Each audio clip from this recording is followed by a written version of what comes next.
ఎంతగానో మనల్ని ప్రేమించాడు అనటానికి నిదర్శనం ఏమిటి అంటే దేవుడు మనల్ని బ్రతికించి ఉండటమే. ఈ దినం ఎంతోమంది క్షోభ అనుభవిస్తున్నారు. హాస్పిటల్లో అనేక మంది ప్రాణ భయంతో బ్రతుకుతున్నారు. ఎక్కడ చూసినా మరణ వార్తలు, కీడు వార్తలు మనం వింటున్నాం. ఒక భక్తుడైతే ఈ కాలాన్ని గురించి అన్నాడు. చూడండి, మాట చూపిస్తాను. ఆమోసు గ్రంథం 5వ అధ్యాయం. ఆమోసు గ్రంథం 5వ అధ్యాయం 13వ వచనం. ఇది చెడు కాలము గనుక ఈ కాలమున బుద్ధిమంతుడు ఓరకుండును అన్నాడు. ఏ కాలమట ఇది? చెడు కాలము. ఇది భయంకరమైనటువంటి కాలం. ఏ క్షణాన ఏమి జరుగుతుందో కూడా తెలియనటువంటి కాలం ఇది. అందుకనే ఆమోసు ప్రవక్తతో ప్రభు చెప్తున్నాడు, ఇది చెడు కాలం. ఈ కాలమున బుద్ధిమంతుడు ఎలా ఉండాలి? ఓరకుండును. అంతేకాదు ప్రియమైన దేవుని బిడ్డలారా, మీరు బ్రతుకున్నట్లు కీడు విడిచి మేలును వెదకండి అన్నాడు. కీడును విడిచిపెట్టాలి, మేలును వెదకాలి. ప్రియమైన దేవుని బిడ్డలారా, కనుక ఈ దినాన ప్రతి ఒక్కరూ కూడా ఆలోచించవలసిన విషయం. నిన్న సాయంకాల వేళ ఒక పోలీస్ ఆఫీసర్ ఫోన్ చేసి ఈ రీతిగా అంటున్నాడు, బ్రదర్, ఎక్కడ ఏ వీధికి వెళ్ళినా విజయవాడలో వందలు వేల కొలది పాజిటివ్ కేసులు నమోదవుతున్నాయి అయ్యా. ఏం చేయాలో మాకు అర్థం కావట్లా. ఈవెన్ పోలీస్ ఆఫీసర్లే చనిపోతున్నారు. ఏం చేయాలో తెలియని పరిస్థితి.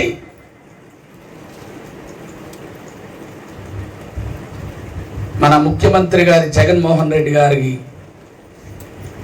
మెయిన్ సెక్యూరిటీ ఆఫీసరే చనిపోయాడు కరోనా వచ్చి.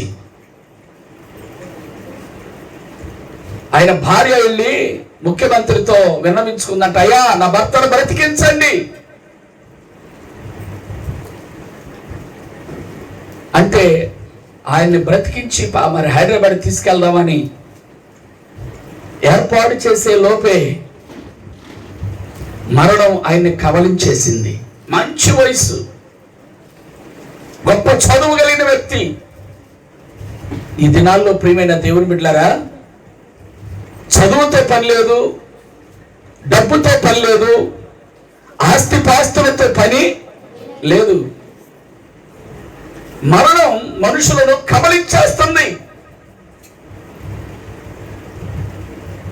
రాత్రి కోరేష్ పాస్టర్ గారు చెప్పారు కదా, ఒక పాస్టర్ గారితో ప్రభు చెప్పాడట, సముద్రములో పెద్ద సర్పం, సముద్రములో పెద్ద సర్పం మానవుడు చంపలేనంత ఎత్తుందట. దాని నిండా పళ్ళు ఉన్నాయి. దొరికినోళ్ళు దొరికినట్టు వేసేస్తుంది. ఇక ఆ సర్పమట దేశం మీద పడి ఎక్కడ దొరికితే అక్కడ మనుషులను తినేస్తుంది. ప్రభు చెప్పాడట, ఇది పరిస్థితి, ఇప్పుడుండే పరిస్థితి. ఈ దినాల్లో బుద్ధిమంతులుగా మనం బ్రతకాలి. దేవుని స్తోత్రం. ఈ దినాలలో ఏ రీతిగా బ్రతికితే నువ్వు బ్రతికి బట్ట కట్టాలంటే ఏ రీతిగా ఉండాలో దేవుని వాక్యం మనతో మాట్లాడబోతా ఉంది. జాగ్రత్తగా మనం దేవుని మాటలు వినాలి, దేవుని వాక్యాన్ని లక్ష్యముంచాలి. హల్లెలూయా, స్తోత్రం చెప్పండి. కనుక నా ప్రియమైన దేవుని బిడ్డలారా, దేవుని వాక్యం రీతిగా రీతిగా సెలవిస్తా ఉంది. ఒకవేళ ఈ లోకాన్ని విడిచిన పరలోకానికి వెళ్ళాలంటే, ప్రభు మహిమలో ఉండాలి అంటే ఏ రీతిగా ఉంటే నీవు పరలోకాన్ని చూడగలుగుతావు?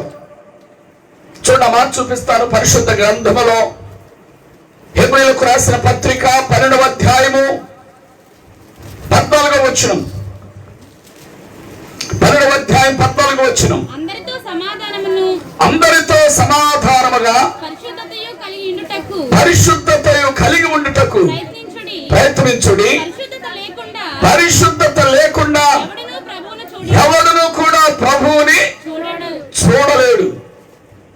ఈ దినాల్లో ఏమి కలిగి ఉండాలని ప్రభు మాట్లాడుతున్నాడు? చెప్పండి, ఏమి కలిగి ఉండాలని ప్రభు మాట్లాడుతున్నాడు? సమాధానము కలిగి ఉండాలి, పరిశుద్ధత కలిగి ఉండాలి. మరొక మాట చూపిస్తా చూడండి. 1 పేతురు రాసిన పత్రిక 1వ అధ్యాయం 14వ వచనం నుండి 16వ వచనం వరకు చదివితే, నేను పరిశుద్ధుడనై ఉన్న ప్రకారము మీరు కూడా పరిశుద్ధులుగా ఉండుడి. కాగా మీరు విధేయులకు పిల్లలై మీ పూర్వపు అజ్ఞాన దశలో మీకుండిన ఆశలను అనుసరించి ప్రవర్తింపక మిమ్మల్ని పిలిచిన వాడు పరిశుద్ధుడైన ప్రకారము మీరును సమస్త ప్రవర్తన యందు పరిశుద్ధులుగా ఉండాలట. ప్రభు స్తోత్రం చెప్పండి. ఈరోజు నా ప్రసంగం యొక్క టైటిల్ ఏంటంటే, పరిశుద్ధులుగా ఉండుటకు దేవుడు పిలుస్తున్నాడు. దేవుని పిలుపు ఏ రీతిగా ఉండటానికి? పరిశుద్ధులుగా ఉండుట కొరకు ప్రభు మనను పిలుస్తున్నాడు. ఏ దేవుడైతే పరిశుద్ధులుగా ఉండటానికి పిలుస్తున్నాడో ఆ దేవుడు ఎలాంటి వాడు అని అడిగితే, ఆ దేవుడు పరిశుద్ధుడు. చెప్పండి, మన దేవుడు ఎవరు? మనం ఆరాధిస్తున్న దేవుడు, మనము పూజిస్తున్న దేవుడు ఎవరు అంటే పరిశుద్ధుడు. ఆయన సింహాసనం పరిశుద్ధమైనది, ఆయన పర్వతం పరిశుద్ధమైనది, ఆయన కార్యాలు పరిశుద్ధమైనవి, ఆయన మాటలు పరిశుద్ధమైనవి, ఆయన అద్భుతాలు పరిశుద్ధమైనవి. ఆయనకు సంబంధించింది ఏదైనప్పటికీ పరిశుద్ధమైంది. హల్లెలూయా, పరిశుద్ధమైంది. ఈ చెడు కాలంలో మనం రక్షించబడాలంటే, ఈ భయంకరమైన దినాల్లో మనము తప్పించబడాలంటే, ప్రియమైన దేవుని బిడ్డలారా, చాలా జాగ్రత్తగా మనం ఆలోచించాలి. ఒకవేళ ఈ లోకాన్ని విడిచిపెట్టినా పరలోక రాజ్యంలో మనం ప్రవేశించాలంటే, పరలోక మహిమలో మనం ఉండాలంటే, దేవుని యొద్ద మనం నివాసము చేయాలంటే ఒకే ఒక సూత్రం ఏమిటంటే, పరిశుద్ధులుగా మీరు బ్రతకండి. పరిశుద్ధులుగా మీరు బ్రతకండి. ప్రభు వారు ఎప్పుడు కూడా పరిశుద్ధతకు ప్రాధాన్యతనిచ్చే దేవుడు. ఎందుకని ఈనాడు సంఘాలలో పరిశుద్ధత కరువైపోయింది? వ్యక్తిగత పరిశుద్ధత ఎందుకని కనబడట్లేదు? దానికి గల కారణాలు ఏమిటి?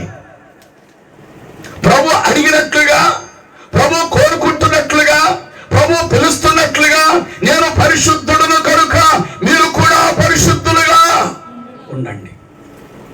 ఆయన పరిశుద్ధతను గురించి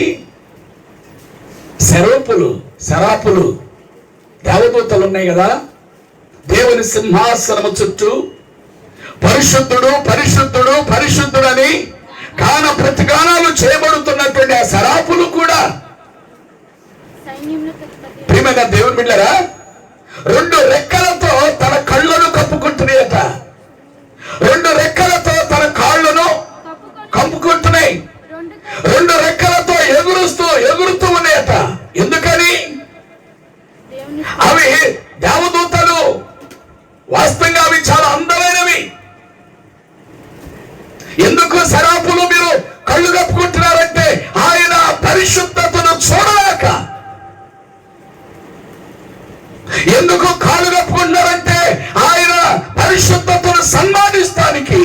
కళ్ళు కప్పుకున్న ఆయన ముందు మేము కనబడకూడదు అనే ఆలోచనతో అవి తన కాళ్ళను కూడా కప్పుకుంటూ ఉన్నాయి. ప్రభు స్తోత్రం. పరిశుద్ధతకు మారిపోయారు ఆయనే. ఈ దినాలలో ఏ సంఘాలలో చూచినా, ఏ వ్యక్తులలో చూచినా మారు మనసు పొందిన దగ్గర నుంచి, రక్షించబడ్డామని చెప్పుకుంటున్న దగ్గర నుంచి ప్రభు చూస్తున్నాడు నీలో ఎంతవరకు పరిశుద్ధత కలిగి ఉన్నావు. పరిశుద్ధత ఉందా? ప్రభు పరిశుద్ధత లేకుండా ప్రభు సన్నిధి చేరలేవు. ఎంతమంది అయ్యా మేము పరలోకానికి వెళ్ళాలి, చనిపోయిన తర్వాత ఈ లోకాన్ని విడిచిన తర్వాత పరలోకానికి వెళ్ళాలి అని ఆశ కలిగిన వారు ఎంతమంది చేతులు ఎత్తండి. అదేంటి బాబు అలాగడియో?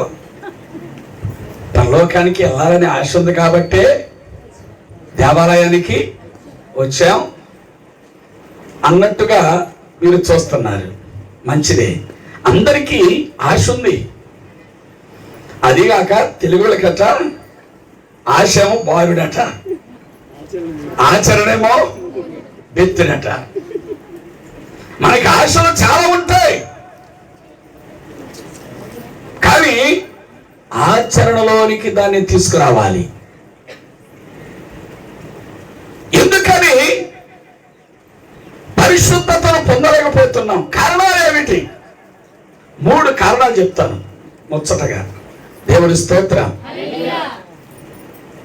తరువాత పరిశుద్ధత కలిగి ఉండటం వలన కలిగే ప్రయోజనాలు 2 చెప్తాను. ఈ చెడు కాలంలో మనం జీవిస్తున్నాం. తల్లి, ఏదో బ్రతుకుతున్నాం అనుకోవద్దు. ఏ సమయమున మనము ఎత్తబడతామో కూడా తెలియదు. ఏ సమయాన్ని నీ ఆకు రాలిపోతుందో తెలియదు. ఏ రీతిగా ప్రియమైన దేవుని బిడ్డలారా ఈ కరోనా వైరస్ వెంటాడుతుందో తెలియదు. గత 1 కంటే, కరోనా వైరస్ 1 కంటే ఈ 2 అట 11 రెట్లు వేగంగా పెరిగిందట. అంత వ్యాపిస్తా ఉంది, వ్యాప్తి చెందుతుంది. అంతేకాదు మరణాల సంఖ్య కూడా 4 రెట్లు పెరుగుతాయట. మొదటిసారి 2 కోట్ల మంది చనిపోతే ఇప్పుడు 8 కోట్ల మంది చనిపోతారు. మరణాల రేటు పెరిగిపోతుంది. ఈ కరోనా 2కి ఎంత భయపడుతున్నా కరోనా 3 వచ్చేస్తుంది. మళ్ళీ భయం కలిగి బ్రతకాలి. కనుక ప్రియమైన దేవుని బిడ్డలారా, ఈ యొక్క దినాల్లో మనకు ఉండవలసింది ఏమిటి అంటే, ఈ లోకములో ఉన్న, ఈ లోకాన్ని విడిచిపెట్టిన పరలోక రాజ్యానికి మనం చేరాలంటే, పరలోక మహిమలో మనం ఉండాలి అంటే, పరలోక దేవుని సన్నిధిలో మనం జీవించాలంటే పరిశుద్ధత కలిగి ఉండాలి. దేవుని స్తోత్రం. పరిశుద్ధత కలిగి ఉండాలి. ఆ పరిశుద్ధత లేకుండా ఎవడు కూడా దేవుడిని చూడలేడు, దేవుని యొద్దకు చేరను లేడు. నీ యుక్తి కుయుక్తులను బట్టి కానీ, నీకున్న తెలివితేటలను బట్టి కానీ, నీకున్న మాట చాతుర్యమును బట్టి కానీ, నీకున్న ఆలోచన బట్టి కానీ, నేను భూలోకములో ఎంతో మందిని నేను పడగొట్టాను, నాకేంటి, నేను మాటకారి కదా అనుకుంటే అక్కడ మాటకారితనం పనిచేయదు. నీ యుక్తులు కుయుక్తులు పనిచేయవు. నీ డబ్బు ధనధాన్యాలు పనిచేయవు. నీ అంగు ఆర్భాటం పనిచేయదు. ఏది పనిచేస్తుందంటే పరిశుద్ధత. దేవుని స్తోత్రం. పరిశుద్ధత లోపించటానికి, వ్యక్తిగతముగా పరిశుద్ధతను పొందకుండా ఉండటానికి కారణం ఏంటంటే, మొదటిది దేవుని భయం మనలో లోపించుట ద్వారా. ఏం లోపించింది? అందరూ చెప్పాలి. ఏం లోపించింది? సంఘాలలో, సంఘ సభ్యులలో దేవుని వెంబడిస్తున్నామని చెప్పుకునేటువంటి వారిలో ఏమి లోపించింది అని అడిగితే దేవుని భయం లోపించింది.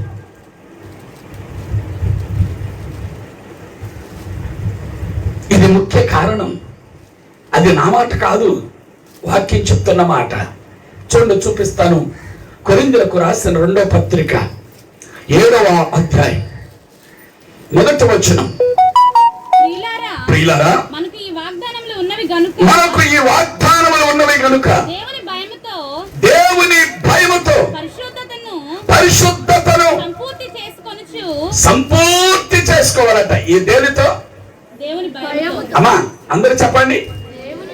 పరిశుద్ధతను సంపూర్తి చేసుకో. దేనితో అంటున్నాడంటే దేవుని భయముతో. దేవుని భయం ఎక్కడ ఉంటుందో అక్కడ దేవుని పరిశుద్ధత అక్కడ ఉంటది. స్తోత్రం. దేవుని భయం ఏ సంఘాలలో కనబడుతుందో, ఏ వ్యక్తిగతంగా కనబడుతుందో ఆ వ్యక్తిలో పరిశుద్ధత కొట్టొచ్చినట్లుగా కనబడుతుంది.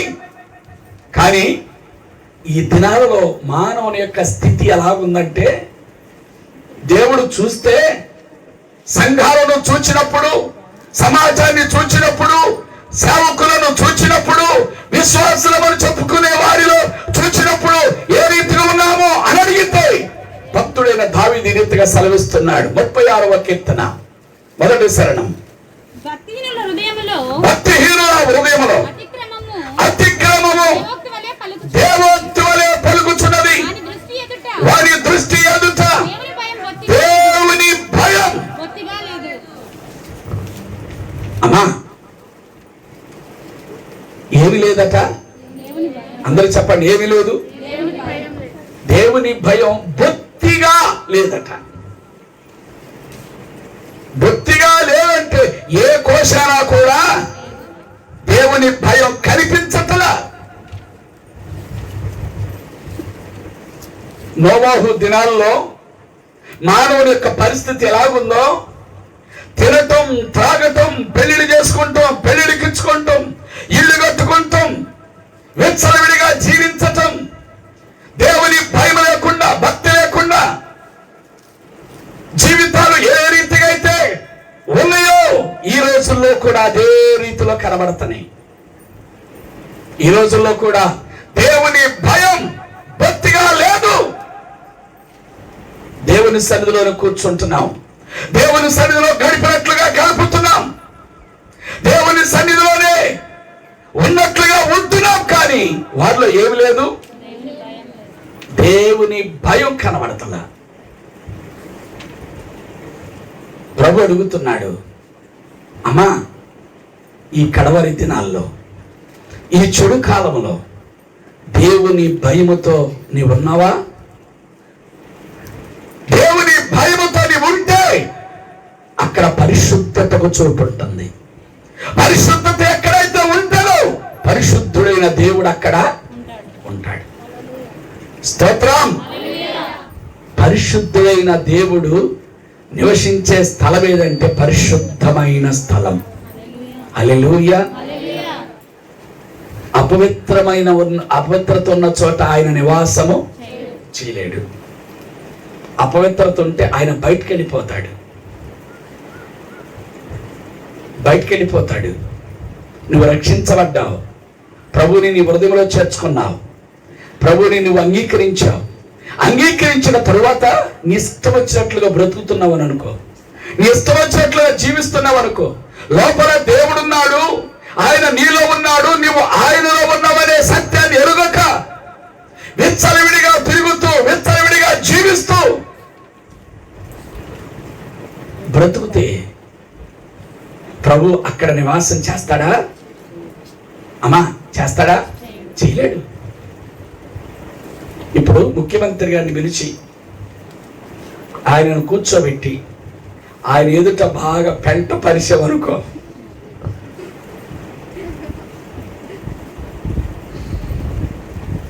మరుక్షణం ఏమైపోతుంది? ముఖ్యమంత్రి అక్కడి నుంచి చెప్పండి. ఎందుకు అని అడిగితే అపవిత్రమైన స్థలంలో ఒక చిన్న ముఖ్యమంత్రి గారే లేకపోతే పరిశుద్ధతను ప్రేమించే దేవుడు ఎలాగ నివాసం చేస్తాడా? చేయలేడు.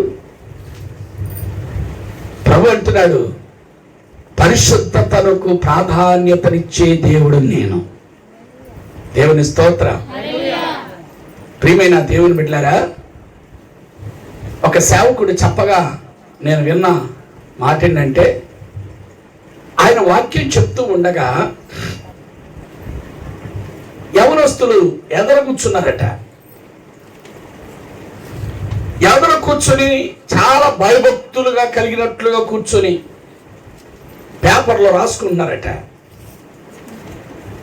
పేపర్లో రాస్తూ వెనకమాల ఒకడున్నాడు, ముందు ఒకడున్నాడు.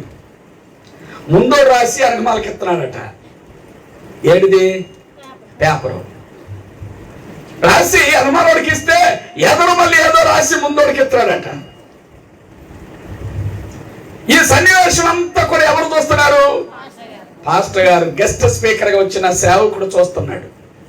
సరే, వాక్యం చెప్తున్నప్పుడు రెఫరెన్స్లు రాసుకునే వాళ్ళు రాసుకుంటారు, వాక్యం రాసుకునే వాళ్ళు రాసుకుంటారు కదా, రాసుకుని అక్కడే ఉంచవచ్చు కదా. వెనకెత్తున్నాడు ఏంటి? మళ్ళీ వెనకమాలోడు ఏదో రాస్తున్నాడు, ముందుకెత్తున్నాడు. సీసీ కెమెరాలు పెట్టినట్టు వాళ్ళిద్దరి మీద సీసీ కళ్ళు పెట్టేశాడు పాస్టర్ గారు. వాక్యం చెప్తానే ఉన్నాడు. చెప్పండి, వాళ్ళు ఉన్న స్థలం ఏది? చెప్పండి, ఉన్న స్థలము పరిశుద్ధమైన స్థలం. వాక్యాన్ని వింటున్నారు, దేవుని సేవకుడు ఎదురుగా కూర్చున్నారు. సరే, వీళ్ళిద్దరూ ఈ రీతిగా చేస్తుండగా పాస్టర్ గారు చూడగానే ఎదటోడు అనుమానం వచ్చేసింది. అమ్మా, మన మీద సీసీ కెమెరాలు పెట్టినట్టు పెట్టాడు, ఇదేదైనా మళ్ళా ప్రమాదమే అనుకుని ఆ పేపర్ మనసు చుట్టేసి పారేసేసాడు. పారేయటం చూశాడు ఎవరో? పాస్టర్ గారు. సరే, ప్రసంగం అయిపోయిన తర్వాత ప్రార్థన చేద్దాం, అందరూ మోకరించండి. నన్ను మోకరింపజేసి ఆ లోకల్ పాస్టర్ గారికి మైక్ ఇచ్చేసి, బ్రదర్ ప్రార్థన నడిపిస్తా ఉండండి, నేను మళ్ళా వస్తానని సైలెంట్ గా వెళ్ళాడు. వెళ్ళి ఏమిటి ఆ పేపర్ మరతేసి పారేశారని ఆ పేపర్ తీసుకుని వచ్చాడు. ఏం రాసుంటారు? వాక్యాలు రాశారా? లేకపోతే ఏం రాసుంటారు దానిలో అని పాస్టర్ గారికి ఒక ఆలోచన కలిగి ఆ పేపర్ను చూశాడు. పేపర్ను చూస్తే ఈ మొదటోడు రాశాడు. ఏమని రాశాడంటే, ఝాన్సీ చర్చికి వచ్చిందా అని రాశాడు.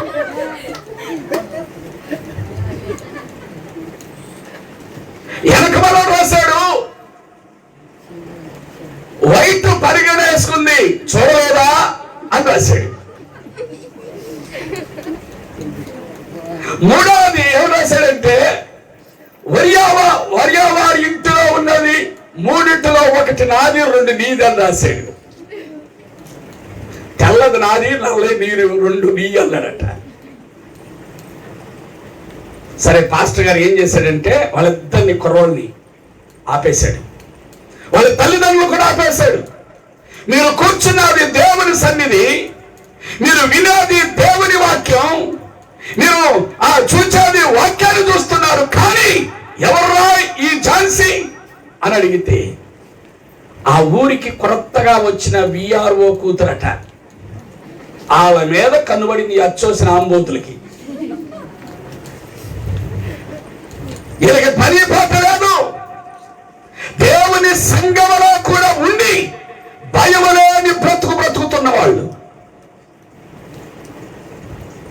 తరువాత ఒరియా ఇంట్లో ఉన్న మూడేంట్రా, ఒకటి తెల్లదేంటి, ఒకటి రెండు నల్లది. ఏంటంటే ఆ ఒరియా ఇంటికి వచ్చారట ముగ్గురు ఆడపిల్లలు. ఒక పిల్లేమో తెల్ల పిల్ల అంట, ఒక పిల్ల, ఇద్దరు పిల్లలేమో. ఎంత భయంకరం! దేవుని భయం ఉందా? ఎవరెత్తులో దేవుని భయం లేదు. పెద్దవారిలో కూడా దేవుని భయం భక్తిగా పోయింది. కారణం ఏమిటంటే వారిలో దేవుని భయము లోపించి, దేవుడు ఆకాశం నుండి ఎవరిని చూస్తున్నారో తెలుసా? నాకు భయపడేవారు ఎక్కడ ఉన్నారు? ఈ బావికొండలో నాకు భయపడేవాడు ఎక్కడ? ఈ చెడు కాలం నుంచి మనను తప్పించాలంటే, నీ కుటుంబాన్ని రక్షించాలంటే, నీ జీవితాన్ని విడిపించాలంటే నాకు భయపడేవారు ఎక్కడ?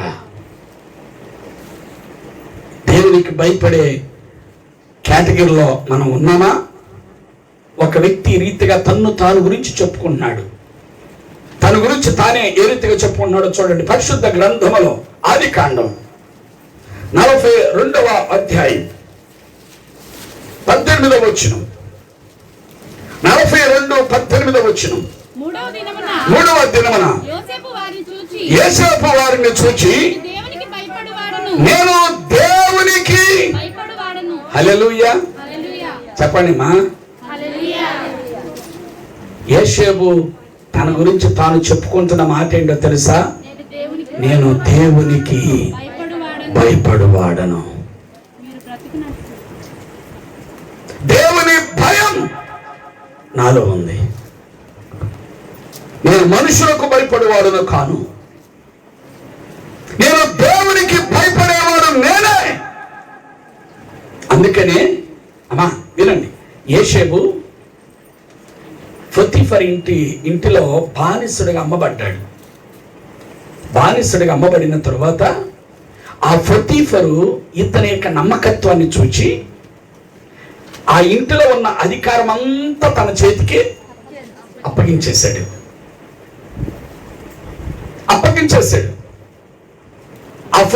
ఆ ఇంటిలో ఉంటున్నప్పుడు యోసేపు ఎలా ఉన్నాడంటే మంచి అందగాడు, మంచి వయసులో ఉన్నాడు, అన్నిటిని చూసుకుంటున్నాడు. ఆ ఇంటికి నష్టము కలగకుండా, ఆ ఇంటికి ఏ చెడు రాకోకుండా చూసుకుంటున్నాడు. యవన కాలంలో ఉన్న వ్యక్తి మీద పొతీఫరు భార్యకు ఏం పడిందంటే కన్ను పడింది. కన్ను పడి అతనిని శోధించటం మొదలు పెట్టింది. మొదటి రోజు అడిగితే ఆయన అంటున్నాడు, మేడం నిన్ను తప్ప నీ యజమానుడు నాకు అంతటి మీద అధికారాన్ని ఇచ్చాడు. నీవు మా నాయకుడి యొక్క భార్యవు కనుక ఇంత ఘోరమైన కార్యము నేను చేసి నేను దేవుని ఎదుట తప్పించుకోలేను. నేను దేవునికి విరోధంగా పాపము చేయలేను. నన్ను క్షమించమ్మా, ఇది నాకు వల్ల కాదు. కారణం ఏంటంటే నాలో దేవుని భయం ఉంది. స్తోత్రం చెప్పండి. అతనిలో ఏముందో తెలుసా? దేవుని భయం. ఆమె అనుకుంది, ఒకరోజు ఎలా చెప్తారులే కుర్రోళ్ళు, రెండో రోజు చూద్దామని మళ్ళీ రెండో రోజు మొదలేసింది, మూడో రోజు చూసింది, నాలుగో రోజు చూసింది, వారం తర్వాత అనుకుంది ఈ కనీసం ఈ వారం తర్వాత అని ఇటు మారతారులే అనుకుని వారం తర్వాత పట్టుకొని అడుగుదామని. కానీ అతని పై వస్త్రాన్ని అయినా అక్కడ వదిలిపెట్టి వెళ్ళాడు. కానీ ఆమెతో రాజీ పడి పాపాలకు ఒప్పుకోలేదు. కారణం ఏమిటంటే అతనిలో ఉన్నది ఏ భయం చెప్పండి? దేవుని భయం ఉంది. మరి అమ్మా నీలో దేవుని భయం ఉందా? అది ప్రశ్న. దేవుని భయం ఉంటే భూతాడతావా? దేవుని భయం ఉంటే దొంగతనం చేస్తావా? దేవుని భయం ఉంటే ఇక్కడ మాటలు అక్కడ మాటలు ఎక్కడ చేసి కొంపలు కొల్లాలు చేస్తావా? కొంపలు కూల్చే వాళ్ళు ఉంటారు కొంతమంది, వీళ్ళకి ఇదే పని. ఆలీల మీద సారీలు చెప్పటం, ఆ కొంపలు ఈ కొంపకి చిచ్చు పెట్టడం, బయట ఉండి ఆనందపడటం. జాగ్రత్త, ప్రభు చూస్తున్నాడు. దేవుని భయం ఉంటే విచ్చలవిడిగా సినిమాలు చూస్తావా? దేవుని భయం ఉంటే సీరియల్ చూస్తావా? దేవుని భయం ఉంటే భూతాడతావా? దేవుని భయం ఉంటే దొంగతనం చేస్తావా? దేవుని భయం లేదు కనుకనే విచ్చలవిడిగా బ్రతుకుతున్నావు. దేవుడు వింటున్నాడు, దేవుడు చూస్తున్నాడు, దేవుడు ఆ సమస్తాన్ని చూస్తున్నాడనే భయం మనలో ఉండాలి. ప్రభు స్తోత్రం చెప్పండి. నా ప్రియమైన దేవుని బిడ్డలారా, నా ప్రియమైన దేవుని ఆ భక్తులారా, ఆలోచన చేయండి. నువ్వు ఎక్కడ ఉండి వాక్యం వింటున్నప్పుడు కూడా నువ్వు ఎవరో నాకు తెలియదు, నీ అంతస్తు ఏమిటో, నీ స్థితిగతులు ఏమిటో నాకు తెలియదు. కానీ ఈ యొక్క మధ్యాహ్న కాల సమయంలో ప్రభు నీతో మాట్లాడుతున్నాడు. నాకు భయపడేవాడు ఎక్కడ? ఈ రోజుల్లో సంఘములో దేవుని భయం లోపించింది. అందుకనే పరిశుద్ధత కనబడట్లా. నిన్ను బట్టి నీ పక్కవారు దేవుల్లోనికి రావాలి, నిన్ను బట్టి నీ భర్త దేవుల్లోనికి రావాలి, నిన్ను బట్టి నీ బిడ్డలు దేవుల్లోనికి రావాలి. ఎప్పుడో తెలుసా? నీలో దైవికమైన మార్పు చూచినప్పుడు వాళ్ళు వస్తారు దేవుల్లోనికి. దేవుని స్తోత్రం. నీలో దేవుని పరిశుద్ధత కొట్టొచ్చినట్లు వారికి కనబడితే వాళ్ళు ఏమంటారు తెలుసా? బ్రతికితే ఈ తల్లిలాగా బ్రతకాలండి, బ్రతికితే ఈ తండ్రిలాగా బ్రతకాలి. నిన్ను బట్టి ఆ విధమైన సాక్ష్యం ఉందా? ఆలోచన చెయ్యి. నిన్ను చూచేవారు ఆ విధముగా మాట్లాడుకోగలరా? ఈ లోకంలో మనిషి మాట్లాడలేకపోతే దేవుడిని గురించి ఏమని చెప్పగలరు? పరిశుద్ధత కలిగిన దేవుడు పరిశుద్ధతను ప్రేమించే వారి దగ్గర ఆయన నివాసం చేస్తాడు. ప్రభు అన్నాడు, పరిశుద్ధత కొరకు ప్రయత్నం చేయండి, ప్రయత్నం చేయండి. అదేనా పేతురు పత్రికలో ఉంది చూడండి, 14 వచనంలో సమాధానమును. పేతురు రాసిన పత్రిక 1వ అధ్యాయం 14 వచనం. నేను పరిశుద్ధుడనై ఉన్నాను గనుక నేను పరిశుద్ధుడై ఉన్న ప్రకారము మీరును పరిశుద్ధులై ఉండుడని వ్రాయబడినది. కాగా మీరు విధేయులకు పిల్లలై మీ పూర్వపు అజ్ఞాన దశలో మీకుండిన ఆశలను అనుసరించి ప్రవర్తింపక మిమ్మల్ని పిలిచిన వాడు పరిశుద్ధుడైన ప్రకారము మీరును సమస్త ప్రవర్తన యందు పరిశుద్ధులుగా ఉండండి. ఇంకో చోట ఏముంటదంటే అందరితో సమాధానమును ఆ పరిశుద్ధత కలిగి ఉండుటకు ప్రయత్నం చెయ్యండి అన్నాడు. ఏం చేయాలట? అమ్మా వినాలి అందరూ స్తోత్రం చెప్పండి. 2 చేతులు ఎత్తి. దేని కొరకు ప్రయత్నం చేయాలా? సమాధానం కలిగి ఉండటానికి. రెండవది పరిశుద్ధతను కలిగి ఉండటానికి ఏం చేయాలా? రోజుకి ప్రయత్నం చేయాలి. ప్రతి దినము కూడా దేవుని సన్నిధిలో ప్రయత్నం చేయాలి. ఈ దినం పరిశుద్ధంగా నేను బ్రతకాలి. ఫెయిల్ అయిపోయావా? రెండో దినం ఇదిగో ఈ సినిమా లేక నేను చూడకూడదు, ఈ నాటికలు నేను చూడకూడదు, ఇదిగో ఈ బూతులు నేను ఆడకూడదు, ఈ అబద్ధాలు నేను ఆడకూడదు, ఈ మోసపు క్రియలు నేను చేయకూడదు, ఈ పాపిష్టి పనులు నేను చేయకూడదు అని ప్రతి దినము కూడా ప్రభు సన్నిధిలో ప్రయత్నం చేయి. అప్పుడు పరిశుద్ధత నీలోనికి వస్తుంది. పరిశుద్ధత ఎక్కడైతే ఉంటుందో పరిశుద్ధుడైన దేవుడు అక్కడ ఉంటాడు. పరిశుద్ధుడైన దేవుడు ఎక్కడ ఉంటాడో పరిశుద్ధత, పరలోక రాజ్యం అక్కడ ఉంటది. హల్లెలూయా. కనుక ఒకటి పరిశుద్ధత లోపించటానికి ముఖ్య కారణం ఏంటంటే మనలో దేవుని భయం లోపించటం. దేవుని భయం లోపించటమే కారణం. అది నీవైనా నేనైనా ఎవరిలోనైనా సరే. అమ్మా నాతో కలుపుకొని ప్రభు మాట్లాడుతున్నాడు. ఇంత వాక్యము చెప్పి నేను పరిశుద్ధుడుగా పరిశుద్ధత కొరకు ప్రయత్నించకపోతే, పరిశుద్ధతలో నేను ఉండకపోతే నా పరిస్థితి అయినా అంతే. నేను గొప్పోండి అని చెప్పట్లా. నువ్వు నేను మనం అందరం దేని కొరకు ప్రయత్నం చేయాలంటే పరిశుద్ధత కొరకు ప్రయత్నము చేయాలి. దేవుని స్తోత్రం చెప్పాలి. దేవుని స్తోత్రం. కనుక దేవుని భయం మనలో కనబడాలి. చూసారండి, దేవుని భయం కనబడాలి. దేవుడు ఒక వ్యక్తిని గురించి అంటాడు, ఇందును బట్టి నీవు నాకు భయపడువాడు అని నాకు అర్థమయ్యేది అన్నాడు. ఇందును బట్టట, ఇందును బట్టి నీవు నాకు భయపడువాడు అని నాకు అర్థమైందయ్యా. క్రియలను బట్టి చెప్పండి. దేని బట్టి? టీచర్ గారు చెప్పాలా? దేని బట్టి? క్రియలను బట్టి పరిశుద్ధుడు అని నాకు అర్థం అవ్వాలి. ప్రభు కోరుకునేది అదే. క్రియలు లేకుండా ఏదో పాటలు పాడినంచే పాడి వాక్యం చదివి బయటికి వెళ్ళి నిష్ఠామించాలి విడిగా నువ్వు బ్రతికితే దానివల్ల ప్రయోజనం ఏమీ లేదు.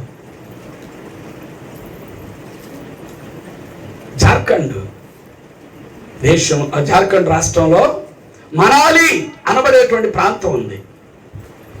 అది మంచు పర్వతాలు. అంటే వాస్తవంగా మా నిస్సి అక్కడ చదవాల్సింది, ఈ కోవిడ్ వలన వెళ్ళటానికి వీలు లేకుండా పోయింది. ఆ మనాలి దగ్గర నుంచి కాశ్మీర్ వెళ్ళే ప్రాంతంలోనట అన్ని మంచు కొండలే ఉంటాయి. బాగా వినండి అమ్మా, అందరు నాయకు చూడండి, స్తోత్రం చెప్పండి. మంచు కొండల్లో, దానిలో మంచు కొండల్లో కూడా అక్కడక్కడ జంతువులు ఉంటాయి. కుందేలు లాంటి ఒక జంతువు చూసారండి, కనుగుల్లోకి దాక్కుని ఉంటుందట. అది ఆ ప్రాంతంలో చాలా కాస్ట్లీ మీట్ అన్నమాట, ఖరీదైన భోజనం. అది కనుక దొరికితే ఖరీదైన భోజనం దొరికినట్టే వాళ్ళకి. సరే, వేటగాడు ఏం చేస్తాడంటే ఆ కనుగులు ఎక్కడైనా కనబడితే దాని కాడ పొంచి ఉంటాడట. ఇది ఎప్పుడు బయటకు వస్తుంది, ఎప్పుడు బయటకు వస్తుంది అని పొంచి ఉండి అది బయటకు రాగానే దాని మేత కోసం బయటకు వెళ్ళిపోతుంది కదా. మేసుకుని వచ్చే లోపు ఏం చేస్తాడంటే దాని చుట్టూ పెంట వేస్తాడట. పశువుల పెంట, పేడ, ఈ రీతిగా చెప్తే అర్థమవుతుంది. పశువుల పేడ కానీ ఏమండి, అక్కడ ఎక్కువ గాడిదలు ఎక్కువ ఉంటాయి, గాడిదలు గుర్రాలు ఎక్కువ ఉంటాయి కాబట్టి గుర్రాల పేడ కానీ గాడిదల పేడ కానీ ఆ పశువుల పేడ కానీ తీసుకొచ్చి ఆ కన్నాలు దగ్గరలో చుట్టూ వేస్తాడట. చుట్టూ వేసిన తర్వాత వాడు దూరం వెళ్ళిపోతాడు. ఈ జంతువు వస్తుంది, ఈ కుందేలు లాంటి జంతువు వస్తుంది. వచ్చి చూడగా ఆ పేడ గనక ఉంటే అది అక్కడే నిలబడిపోదు, కానీ దానిలోనికి వెళ్ళదంటండి. ఇక ఎగిరితే ఆ రంధ్రాల్లోకి వెళ్ళిపోవచ్చు, ఎగిరి జంప్ చేసి దానిలోకి వెళ్ళిపోవచ్చు. కానీ దాని శరీరానికి ఏమైనా అంటిద్దేమో అని అట పొరపాటును కూడా ఎగరటానికి ప్రయత్నమో చేయదు. ఒకవేళ తిరిగి వెనక్కి వెళ్ళిపోదామంటే వెనక్కి వెళ్ళే స్వభావం కూడా ఉండదంట దానికి, అలాగే నిలబడిపోద్ది. వేటగాడు వస్తున్నా భయపడదు, నిలబడిపోద్ది. కారణం ఏంటంటే అది అపవిత్రం అవ్వటానికి ఇష్టపడదట.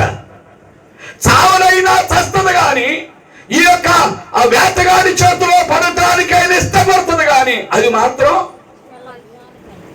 లోపలికి వెళ్ళటానికి కానీ ఎగరటానికి కానీ అది ఇష్టపడదు. కారణం ఏంటంటే అపవిత్రమైంది ఆ పేడ అక్కడ ఉంది కనుక అది లోపలికి వెళ్ళటానికి ప్రయత్నం చేయదు. అప్పుడు వేటగాడు వచ్చి దాన్ని పట్టుకుని తన సంచులో వేసుకుని వెళ్ళిపోతాడట. దాన్ని పట్టుకునే విధానం ఇది. నేను ఎందుకు చెప్తున్నానంటే ఆ జంతువులకి అంత పవిత్రత కోరుకుంది. అపవిత్రత అంటే అంత కష్టంగా ఉంది. దేవుని పోలికతో చేయబడిన మనం, దేవుని సృష్టితో సృష్టించబడిన మనం ఎన్నో రకాలైన వాక్యాలు, సందేశాలు ప్రభు నీకు వినిపిస్తున్నాడు. ఏది మంచో, ఏది చెడో, ఏది చేయవచ్చో, ఏది చేయకూడదో ప్రభు నీకు తెలియచేస్తున్నాడు కదా. సహోదరి, సహోదరుడా, దాని గురించి ఎప్పుడైనా ఆలోచించావా? ఆ చిన్న జంతువు తన శరీరానికి ఎక్కడ ఆ పేడ అంటిద్దో, ఎక్కడ దాని వాసన తనకు తగిలిద్దో అని దాని దగ్గరకు వెళ్లకుండా దూరాన్ని అట్లాగే నిలబడిపోయినట్లుగా పరిశుద్ధతకు మారు పేరుగా ఆ జంతువు కనబడుతుందండి. దేవుని స్తోత్రం. ఈ రోజున నీవు అపవిత్రతకు ఆ పక్షి ఆ జంతువు చేసినట్లుగా మనం చెయ్యాలి. దూరంగా ఉండాలి. దూరంగా ఉండాలంటే దేవుని భయం మనలో ఉండాలి. ప్రభు చూస్తున్నాడనే భయం ఉండాలి. ప్రభు వింటున్నాడనే భయం ఉండాలి.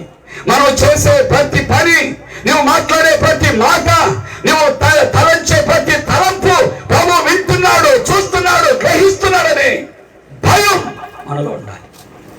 అందుకనే దావీదు ఈ రీతిగా అంటాడు, అయ్యా నా తలంపు పుట్టక మునిపే నీవు నా మనస్సును ఎరిగి ఉన్నావు. నాకు చూసారండి, ఆలోచన రాకకు మునిపే నా ఆలోచనలు నీవు ఎరిగిన వాడువయ్యా. అందుకనే నాకు ఏ విధిగా ఉందో తెలుసా? చూడండి, 119వ కీర్తన 120వ వచనం, 119, 120. నీ భయము వలన నా శరీరము వణుకుచున్నది, నీ న్యాయ విధులకు నేను భయపడుతున్నాను. అందరూ చెప్పండి, నీ భయము వలన నా శరీరము వణుకుచున్నది, నీ న్యాయ విధులకు నేను భయపడుచున్నాను. దావీదు ఏమంటున్నాడు తెలుసా? ప్రభు పాదాల్లో అడుగుతున్నాడు, అయ్యా నేను ఏమై ఉన్నానో అది నాకు బాగా తెలుసు. నేను పండుకొనుట తెలుసు, నేను లేచుట తెలుసు, నేను కూర్చుండుట తెలుసు, నేను ప్రయాణం చేయటం తెలుసు. నాకు తలంపు పుట్టక మునిపే నా తలంపులు ఎరిగిన దేవుడవు, నా నోటి మాటలను ఎరిగిన దేవుడు కనుక అందరూ బట్టి నీకు నేను భయపడుతున్నాను. దేవునికి భయపడేవారు ఇలాగుండాలి. అమ్మా తల్లి, మనము దేవునికి భయపడే వారముగా ఉండాలి. దావీదు అంటున్నాడు, నీ భయం వలన నా శరీరము వణుకుతుందయ్యా. దేవునికి భయపడేవారు ఎంతమంది ఉన్నారు ఇక్కడ? 10 గంటలకు ప్రార్థన అంటే 12 గంటలకు వచ్చే వాళ్ళకి దేవుని భయం ఉందా? 10 గంటలకు ప్రార్థన అంటే 11ంటికి వచ్చే వాళ్ళకి దేవుని భయం ఉందా? మొదట్లోనే నీ గురించి తెలిసిపోతాం దేవునికి. ఈమెలో దేవుని భయం బొత్తిగా లేదు. యాక్టింగ్ చేస్తున్నాం అంతే, భయం ఉన్నట్లుగా నటిస్తున్నా, వచ్చి కూర్చొని వెళ్ళిపోతున్నా. అదేంటయ్యా వచ్చానుగా, ఎప్పుడు వచ్చావు అంటే 11ంటికి వచ్చాను. అది తప్పు కాదా? దేవుడు చూడట్లేదా? నీ ఆలోచనలు ఎరిగిన దేవుని భయం ఉంటే 10 నిమిషాలు దక్కు 10ంటికి ఇక్కడ ఉండాలి. అది భయపడే వాళ్ళ యొక్క సూచన. దేవుని భయం ఉన్న వాళ్ళు 5 నిమిషాలు ముందు వచ్చి కూర్చోవాలండి. ఇప్పుడు ముఖ్యమంత్రి అంటే భయపడే వాళ్ళు ముఖ్యమంత్రి వచ్చినాక వస్తారా, ముఖ్యమంత్రి గారు రాకముందే వస్తారా? డోక్రా వాళ్ళకి చెప్పండి, డోక్రా వాళ్ళందరూ ఇక్కడ ఉన్నారు చెప్పండి. ఆయనకి ముందు కనుక వెళ్ళకపోతే మనం డోక్రా క్యాన్సిల్ చేస్తాడేమో అనే భయం ఉంటుందా ఉండదా చెప్పండి. పనిచేసేవాళ్ళు, ఆఫీసులో పనిచేసేవాళ్ళు 10 గంటల డ్యూటీ అంటే 11 గంటలకి ఈడ్చుకుంటే వెళ్ళేవనుకో ఏమంటాడు ఆఫీసరు? సోనీ చెప్పమ్మా, ఏమంటాడు?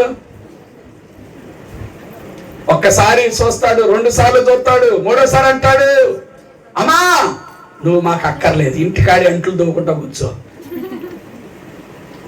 టీచర్ గారు అంతేనా? అవునా కదా? ఎవరైనా సరే డ్యూటీ అంటే డ్యూటీ, 10 గంటలు అంటే 10 గంటల ముందే వెళ్ళి కూర్చోవాలి. అవునా కదండి? ఇప్పుడు తంబెయ్యాలనుకోండి, 10 గంటలుగా ఖచ్చితంగా తంబెయ్యాలి అన్నాడు అనుకుంటా గవర్నమెంట్ వారు. మనం ఎన్ని గంటలకు వెళ్ళి వేస్తాం? 11 గంటలకు వెళ్ళినా పర్వాలేదు, తీసుకా అంటే తీసుకుంటుంది అది చెప్పండి. మరి ఇక్కడ ప్రభు కనబడతలేదు కనుక నీ ఎదురుగా కత్తి పట్టుకుని కూర్చుంటే అప్పుడు వస్తాం కదా. మనం ఏం చేసినా సరిపోతలే, ఎందుకంటే మేము అలవాటు భక్తులం.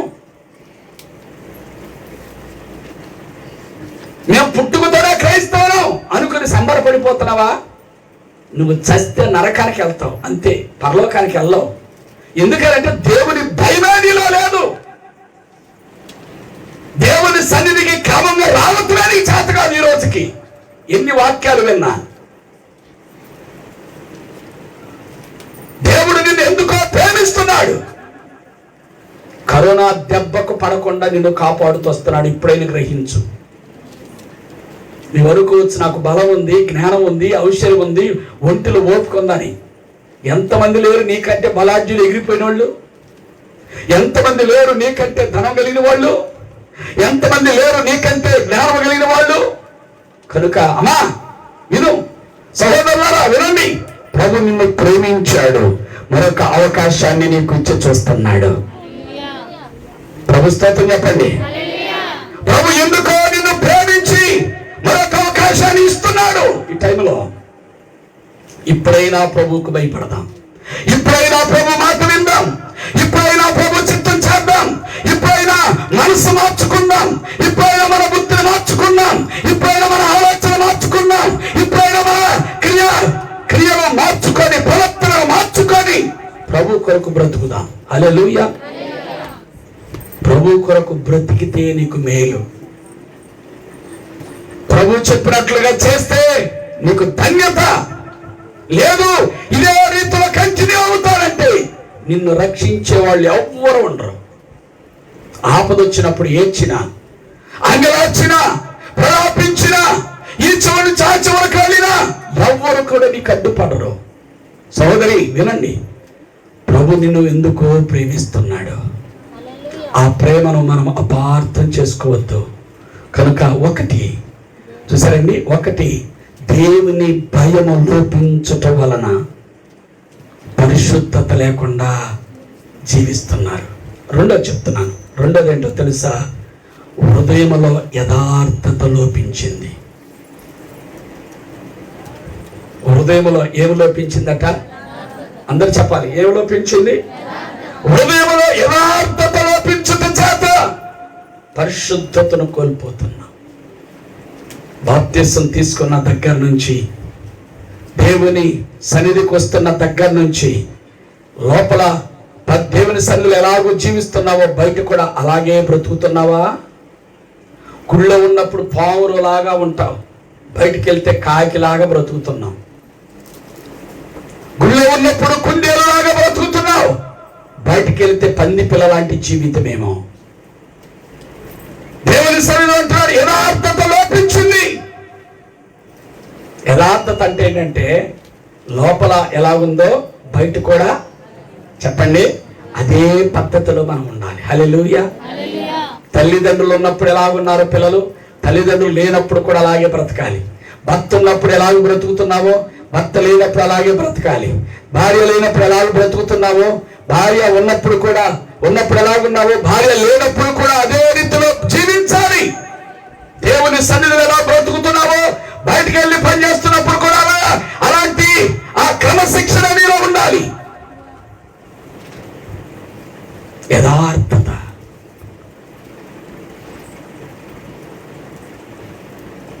ఒక పర్యాయం అబ్రహాము ఆశీర్వాదానికి వారసుడు కదా. అబ్రహాము జీవితంలో గెరారు ప్రాంతానికి వలస వెళ్ళాడు. గెరారు ప్రాంతానికి వెళ్ళినప్పుడు వారిలో దేవుని భయం లేదేమో అనుకుని, దేవుని భయం లేని ప్రజలు అనుకున్నట ఆ గెరారు ప్రాంత వాస్తవ్యులను చూచి, ఆ అమాలేకుల రాజును చూచి ఆయన చెప్పిన విషయం ఏంటంటే, ఇదిగో నా భార్య, అతని భార్యను ఏమని పిలిచాడు అక్కడ? చెల్లెలు అన్నాడు. అమ్మా విను, ఏమని పిలిచాడు? చెల్లెలు అన్నాడు. ఆవుకొని చెప్పాడు, ఇదిగో నా అన్నాడు చెప్పు నన్ను. సరే, అమాలేకుల రాజు ఆమె యొక్క అందాన్ని చూచి తన అంతఃపురంలోని తీసుకుని వెళ్ళాడు. ఆమెని తన భార్యగా చేసుకోవాలని అంతఃపురానికి తీసుకుని వెళ్ళాడు. తీసుకుని వెళ్ళిన రాత్రి ప్రభు ఆయనతో మాట్లాడుతున్నాడు. ఏమన్నాడు తెలుసా? చూడ మాట, పరిశుద్ధ గ్రంథముల ఆదికాండం 20వ అధ్యాయము 10వ వచనం చదవండి. 20వ అధ్యాయము 10వ వచనం. మరియు అబీమెలెకు నీవేమి చూచి ఈ కార్యము చేసితివని అబ్రహామును అడుగగా, అబ్రహాము ఈ స్థలమందు దేవుని భయము ఏమాత్రము లేదని అనుకొని భార్య నిమిత్తము చంపేస్తారని అబద్ధం ఆడాడు. సరే, ఆ 20వ అధ్యాయం 4వ వచనం చదవండి. అయితే అబీమెలెకు ఆమెతో పోలేదు గనుక అతడు, ప్రభువా ఇంటి నీతి గల జనమును హతము చేయుదువా? ఈమె నా చెల్లెలని అతడు నాతో చెప్పలేదా? మరియు ఆమె కూడా అతడు అన్నా నేను చేతులతో ఏ దోషమో చేయలేదు. చూసారండి, అతను అన్నాడు యథార్థ హృదయముతో. ఎవరు చెప్తున్నారు ఈ మాట? అన్యరాజు చెప్తున్నాడు. అమ్మా, అన్యరాజు అబీమెలెకు చెప్తున్నాడు, నేను యథార్థతతో చేశాను. ఒకవేళ ఆయన యథార్థత లేకపోతే దేవుడు ఏం చెప్పాలా? చెప్పండి, ఏం చెప్పాలా? ఆయనతో ఈ రీతిగా అన్నాడు, రే కన్నును పుట్టించిన వాడు కానకుండునా, చెవిని పుట్టించిన వాడు వినకుండునా, నీవు చేసింది తప్పు, నీవు నీతిపరుడు ఏంటి ఛీ అనాలి. అవునా కదా? కానీ ప్రభు ఏమన్నాడు తెలుసా? ఆ కింద వచ్చిన చదవమా. అందుకు దేవుడు అవును అన్నాడు. అవును అంటే వాస్తవనా కాదనా? చెప్పండి. రాజంటాడు నేను నీతిపరుడును, నేను యథార్థ హృదయంతో చేశాను అంటే దేవుడు ఏమన్నాడు? చెప్పండి, దేవుడు ఏమన్నాడు? అవును అంటే నువ్వు యథార్థవంతుడే తెలుసు అన్నట్టా కాదా? అన్నట్టే. యథార్థత ఉండాలండి. ఒక అన్యరాజే యథార్థవంతుడిగా ఉంటే దేవుణ్ణి అడిగిన మనం, ప్రభుని ఆరాధిస్తున్న మనం ఇంకెంత యథార్థతను కలిగి ఉండాలి. యథార్థత కలిగి ఉండాలండి. ఈ రోజుల్లో ఏమి లోపిస్తుంది అంటే యథార్థతే లోపిస్తుంది. హృదయంలో యథార్థత లేదు. లోపల ఒకలాగా ఉంటున్నాం, బయట ఒకలాగా బ్రతుకుతున్నాం. గుళ్ళో ఉన్నప్పుడు ఒకలాగా నటిస్తాం, బయటికి వెళ్తే ఒకలాగా నటిస్తాం. గుళ్ళో ఉన్నప్పుడు చూసారండి స్తోత్ర బలి అంటాం, బయటికి వెళ్తే బాహుబలి అంటాం. గుళ్ళో ఉన్నప్పుడేమో దేవుని స్తోత్రం అంటాం, బయటికి వెళ్తే బూతులు మాట్లాడతాం. అది దేవునికి ఇష్టమా? చెప్పండి, దేవునికి ఇష్టమా? కానే కాదు. యథార్థత లోపించింది ఈ రోజున. క్రైస్తవుల్లో యథార్థత లోపించింది. ఇప్పుడు సేవకుడు అమ్మా ప్రార్థన రాలేదేంటంటే, అయ్యగారండి కడుపులు నొప్పి వచ్చేసిందండి బయలుదేరే టయానికి. అయ్యగారికి మాసికేస్తున్నావు కానీ దేవుడు చూస్తలేదా నిన్ను? నిజంగానే కడుపులు నొప్పి వస్తే జాగ్రత్త, అబద్ధం చెప్పకండి. కొంతమంది కటికిన అబద్ధం ఆడతారు. లేని చుట్టాలు వచ్చినట్టుగా, సావునోళ్ళు చచ్చిపోయినట్టుగా చెప్తారు. చెప్పద్దు అలా. ఒక ఆయనట, ఇద్దరు కుర్రోళ్ళట, అరే డబ్బు ఎలా సంపాదించాలో ఆలోచన చేస్తూ తేలిక డబ్బు సంపాదించాలి, ఎలా సంపాదించాలని అడిగితే వాడికి ఒక ఐడియా వచ్చిందంట, అరే నువ్వు చచ్చిపోయినట్టుగా యాక్షన్ చేయి, వచ్చే పోయేవాళ్ళ దగ్గర నేను నీ కర్మకాండలకి డబ్బులు లేదని వసూలు చేస్తానన్నాడట. సరే ఇదేదో బాగున్నట్టుందని వచ్చే పోయేవాళ్ళని చూసారని అడుగుతూ, అయ్యా మా బంధువు చచ్చిపోయాడు, ఈ కర్మకాండలు చేయటానికి కూడా డబ్బు లేదు, సహాయం చేయండి అంటే వచ్చిన వాళ్ళు తలొక 50, 100, 500 ఇట్లా ఇస్తా ఉన్నారట. ఈ లోపు పాస్టర్ గారు ఆ దారి కూడా వెళ్తుంటే పాస్టర్ గారిని కూడా ఆపారట. ఆపి అయ్యా ఇలా చచ్చిపోయాడు, ఈయనకి సమాధి చేయటానికి కూడా డబ్బు లేదు, ఏదో సహాయం చేయండి అంటే ఆయన ఆ దగ్గర నుంచున్నాడంటే, ప్రభువా ఈయన్ని పరలోక రాజ్యాన్ని తీసుకున్నందుకు వందనాలయ్యా. ఏమని చెప్పాడు తెలుసా? ఈయన్ని పరలోక రాజ్యాన్ని తీసుకున్నందుకు వందనాలయ్యా, ఈయనకి సమాధి చేయటానికి కూడా డబ్బు లేదంటే సహాయం చేయ ప్రభు అని ప్రార్థన చేసి ఒక 100 రూపాయలు ఇచ్చేళ్ళాడంట. ఇచ్చేళ్ళిన తర్వాత ఈయన లేపుతుంటే లేకత్తదా? ఎవరు ప్రార్థన చేశాడు? పాస్టర్ గారు ప్రార్థన చేస్తే నిజంగానే పైకి వెళ్ళిపోయాడు. ఈ దినాల్లో కనుక యథార్థత కలిగి ఉండాలి. యథార్థవంతులకు ఏ మేలు చేయకుండా ఆయన మానే దేవుడు కాదు. మన హృదయంలో యథార్థత ఉండాలి. లోపల ఒకటి బయట ఒకటి ఆ చెడిపోయిన బ్రతకమాకు. క్రైస్తవ్యానికే ముప్పు తెచ్చే రైతులా నువ్వు బ్రతుకుతున్నావేమో, జాగ్రత్త. ఇకనైనా మనసు మార్చుకో. ఇకనైనా నీ జీవితాన్ని మార్చుకొని పరిశుద్ధంగా బ్రతకడానికి ప్రయత్నం చేయమని ప్రభు అడుగుతున్నాడు. ప్రభు స్తోత్రం చెప్పండి. మూడవది మన శరీరములో బలహీనత ఉందని గుర్తు చేసుకోనట్టు మర్చిపోతున్నారు. మనం బలహీనులం. చూసారండి, మనలో బలహీనత ఉంది. ఆ బలహీనత ఉందని జ్ఞాపకం ఉంచుకోవాలి. ఈరోజు నాకు జ్ఞాపకం ఉండట్లా. యేసు ప్రభువే తన శిష్యులతో ఈ రీతిగా చెప్తున్నాడు. చూడండి, మత్తయి సువార్త 26వ అధ్యాయము. మత్తయి సువార్త 26వ అధ్యాయం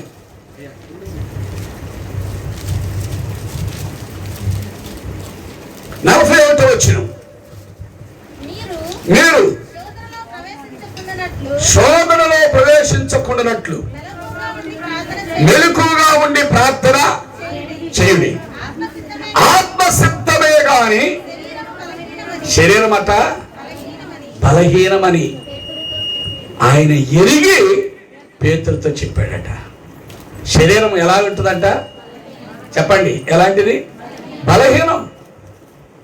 శరీరంలో బలహీనత ఎక్కువ, పాపములో బలం ఎక్కువ. దాన్ని జయించాలంటే మన బలహీనతను జయించాలి. దాని బలహీనతను గుర్తుంచుకోవాలి. అందుకని పౌలు ఈ రీతిగా అంటున్నాడు. చూడండి, రోమీలకు రాసిన పత్రిక అపోస్తలుడైన పౌలు రోమా పత్రిక రాస్తూ అంటున్నాడు. 7వ అధ్యాయము 18వ వచనం. 7:18. నా యందు అనగా నా శరీరమందు మంచిది ఏదీ లేదని నేను ఎరుగుదును. మేలైనది చేయవలననే కోరిక నాకున్నది, కానీ దాన్ని చేయటం నాకు కలుగుతలేదు. నేను చేయగోరు మేలు చేయక చెయ్యగోరని కీడే చేయుచున్నాను. చూసారండి, చెయ్యాలని అనుకుంటున్నాం, చేయలేకపోతున్నాం. ఈ సిగరెట్లు మానాలి అనుకుంటున్నాం, మానలేకపోతున్నాడు. ఈ త్రాగుడు మానాలి అనుకుంటున్నాం, మానలేకపోతున్నాం. ఈ వ్యభిచారం మానాలి అనుకుంటున్నాం, మానలేకపోతున్నాం. సోదరి, కారణం ఏంటో తెలుసా? పాపానికి బలం ఎక్కువ. నీవు పాపం చేయాలని చూసారండి, కుతి నీలో చావలా. అది ప్రభు చెప్పేది. పాపం చేయాలనే కుతి చావలేదు, అది అలాగే నిలిచిపోయింది. నీ బలహీనత ఏదో ప్రభు దగ్గర పెట్టాలి. చూసారండి, అందుకని పౌలు అంటాడు, అదే అధ్యాయం 7వ అధ్యాయం 24వ వచనం చదవండి.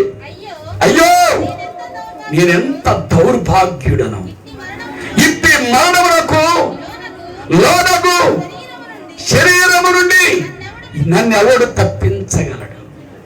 ప్రభు చెప్తున్నాడు. పౌలు అంటున్నాడు, అయ్యో నేనెంత దౌర్భాగ్యుడను. పౌలు ఒప్పుకుంటున్నాడు.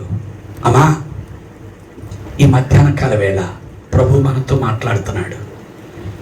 కొంతమందికి రకరకాల బలహీనతలు ఉంటాయి. పోట్లాడే బలహీనత, తగాదాలాడే బలహీనత, బూతులాడే బలహీనత. చాలా మంది అంటారు, అయ్యా అనుకోకుండా వచ్చేస్తుంది అయ్యా బూతులట. ఏమనుకోకుండా? అమ్మా విన్నారా? స్తోత్రం చెప్పండి అందరూ. కొంతమంది నిద్రపోయే బలహీనత ఎక్కువ. ఇక్కడ ఇంటికాడ రాదు, ఇక్కడికి వస్తే వచ్చేస్తుంది. అంబోరు దేవతను ఎత్తి మీద కూర్చున్నట్టు. కొంతమందికి అబద్ధాలాడే బలహీనత, చిటుక్కున అబద్ధం ఆడేస్తాం. అసలు ఈ తల్లి నిజమే అయినా ఎప్పుడైనా చెప్పిద్దా అనే డౌట్ వచ్చేస్తుంది పక్కనటోడికి. ప్రార్థన చేస్తుంది, పాటలు పాడుతుంది, ఆ గొప్ప సాక్ష్యాలు చెప్తుంది, కానీ ఇక్కడ వచ్చేసరికి కొంతమంది ఏం చేస్తారు తెలుసా? అయ్యగారండి, నేను ప్రభువు నమ్మిన దగ్గర నుంచి అస్సలు టీవీ చూస్తలేదండి, అన్ని సినిమాలు మానేశాను అంటది. ఇంటికి వెళ్ళి గడి పెట్టుకుని సినిమా మీద సినిమా, సీరియల్ మీద సీరియల్ చూస్తానే ఉంటుంది. ఏంటి అంటే బలహీనుడు అయిపోయినండి. ఇక్కడికి వచ్చేసరికి ఆగలేకపోతున్నానండి. ఏమిటి అంటే అది నీ బలహీనత, దానిని జయించాలి మనం. ప్రభు దగ్గర వెళ్తూ, ప్రభా ఎలాంటి బలహీనుడిగా నేను ఉన్నాను, భూతరాడుతో మారలేకపోతున్నాను, సినిమాల చుట్టూ మారలేకపోతున్నాను, సీరియల్ చుట్టూ మారలేకపోతున్నాను, అబద్ధాలతో మారలేకపోతున్నాను అయ్యా, దీని నుంచి నన్ను విడిపించవా అని అడగాలి మనల్ని. హల్లెలూయా.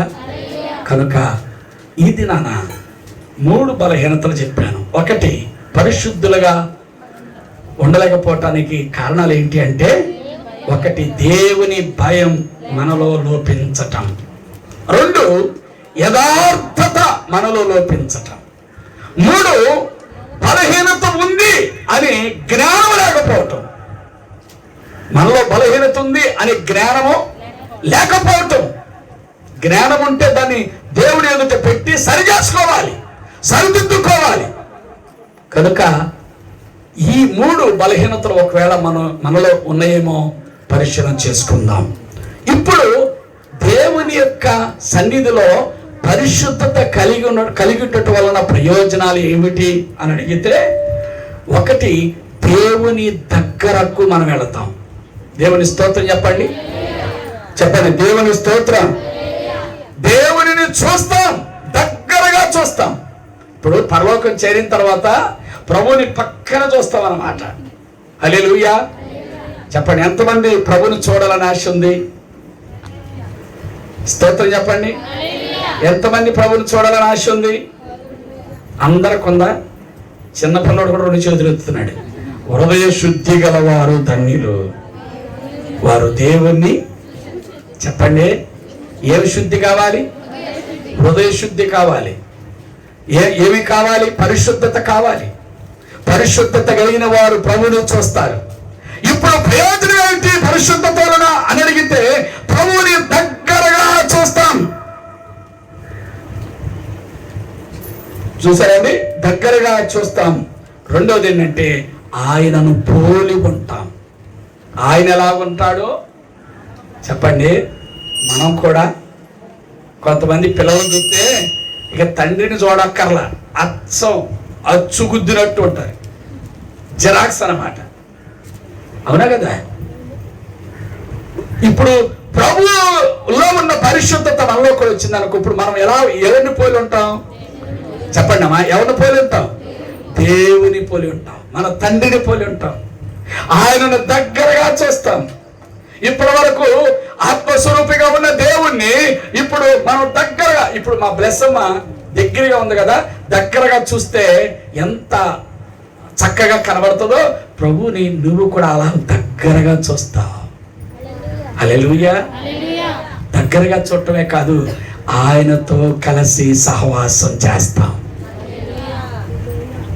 అంతేకాదండి, రెండోది ఏంటో తెలుసా? పరిశుద్ధత కలిగి ఉంటే అద్భుతాలు చూస్తాం, అద్భుతాలు జరుగుతాయి. యెహోషువ అంటాడు, రేపు మీ మధ్య అద్భుత కార్యములు జరుగునట్లు మిమ్మల్ని మీరు పరిశుద్ధపరచుకొనుడి. పరిశుద్ధపరచుకుంటే ఏం జరుగుద్ది? అద్భుత కార్యాలు. హల్లెలూయా. ఎప్పుడైతే పరిశుద్ధత కలిగి ఉంటామో, కుక్క తోక ఊపినట్టు మన వెనకమాల ఆశీర్వాదాలన్నీ అవే ఊపుకుంటూ వచ్చేస్తాయండి మన వెనకమాల. హల్లెలూయా. మనం అసలైన దాన్ని వదిలిపెట్టి కొసరాటి కోసం వెంట పడుతున్నాం. అమ్మా విన్నారా? అసలైన దాన్ని వదిలిపెట్టేసి పరిశుద్ధత కలిగి ఉంటే, పరిశుద్ధత దేవుడి కలిగి ఏ వ్యక్తి అయితే కలిగి ఉంటాడో ఆ వ్యక్తిలో పరిశుద్ధుడైన దేవుడు అక్కడ ఉంటాడు. పరిశుద్ధుడైన దేవుడు ఎక్కడ ఉంటాడో అక్కడ అద్భుత కార్యాలు, అక్కడ ఆశీర్వాదాలు, అక్కడ సూచక్రియలు జరుగుతాయి. దేవుని స్తోత్రం చెప్పండి. కనుక ఆశీర్వాదాల కొరకు ఆరాట పడనక్కర్లా, ఆశీర్వాదాల కొరకు మనం తాపత్రయపడనక్కర్లా. నీ వెనకాలే నిన్ను వెంటాడుకుంటూ వస్తాయి. ముందు మనం చేయవలసింది ఏంటంటే, పరిశుద్ధత కలిగి ఉండటానికి ప్రయాసపడాలి. హల్లెలూయా. చెప్పండి హల్లెలూయా.